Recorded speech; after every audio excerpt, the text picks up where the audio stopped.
Hello everyone, today we will learn about the verb conditionals. Basically, they are divided into two parts, if clause and main clause. Let us take an example. If the sun shines all day, it gets hot. So, the sentence which start with if the sun shines all day. This is our if clause. And what would be the result? It gets hot. So, it gets hot is our main clause. So let's move to the next slide. The verb conditionals are divided into four parts or four categories. They are type 0, type 1, type 2 and type 3. And in this video we will discuss about type 0 and type 1, and we will upload type 2 and type 3 very soon. So type 0 is talk about the general truth and general facts. Let us take an example. If the sun shines all day, it gets hot. Here, if we look in the if clause, if the sun shines all day, shines, here this if clause show the present tense, and in main clause there is also a present tense. It gets hot. So type 0 talk about if the if clause is present tense, then the main clause also be present. देखिए अब इसमें क्या है, अगर हमारा if close present tense है तो main close भी हमारा प्रेजेंट टेंस ही रहेगा. क्यों? क्योंकि this are the general truth, general facts. इसको हम टाइप 0 कैटेगरी में रखते हैं.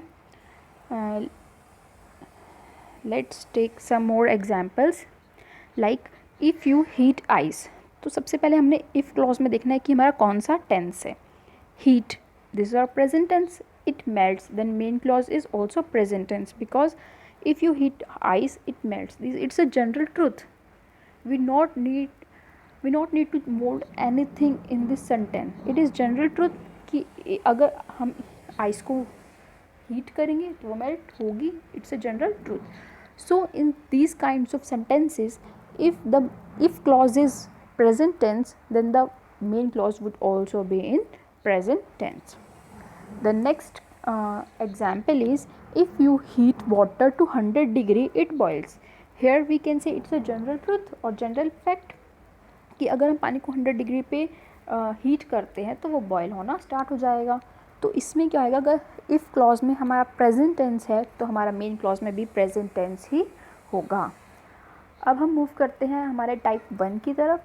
इसमें क्या है, हमारा अगर इफ़ क्लॉज प्रेजेंट टेंस में गिवन है तो जो हमारा मेन क्लॉज है उसमें हमने हमारी विल प्लस बेस वर्ब यहाँ पे क्या है, जो वर्ब हमें गिवन है हमने वही लगानी है. That's it. Let's take an example. If it snows. अब मैंने यहाँ पे देखा if it snows, it is my if clause. Will you strive to the coast, it is our main clause. यहाँ पे इफ़ क्लॉज में स्नोज यानी ये यहाँ पे एस या ई एस है तो हमें पता चल गया ये प्रेजेंट टेंस है. तो हमने मेन क्लॉज में will you strive to the coast, हमने विल का यहाँ पे यूज़ करेंगे. Now we move to the next slide.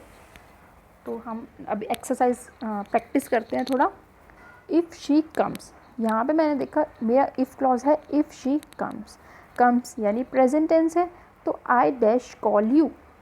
तो हम यहाँ पे विल प्लस बेस वर्ब हमारी कॉल है तो हम यहाँ पे विल का यूज़ करेंगे. नेक्स्ट है if you wait a minute. अब मैंने यहाँ पे देखा इफ़ क्लॉज में वेट यानी present tense. Then I dash with you, option में है कम तो I will come with you. हमने यहाँ पे मेन क्लॉज में विल प्लस बेस वर्ब, हमें बेस वर्ब को कोई चेंज नहीं करना, second form third form no, as it is we will put the answer.